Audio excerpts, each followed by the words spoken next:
Alright guys, in today's video, I will be showing you something that you have to look out for every time you go ahead and start playing.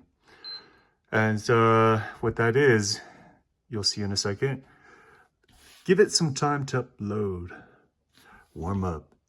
I'm gonna put the elevator music.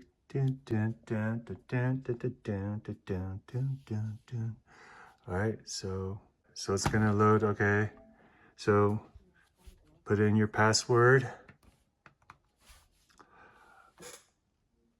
All right, we're about ready now. Okay, so now as you can see, it's turned on. What you want to make sure to always check when you're ready to start playing is on the corner up here. So you see that? That's your controller's battery. Because after playing, I realized the worst thing that can happen in the middle of a game is you run out of batteries. And that sucks, man, because that's when you get killed. You could be on a roll.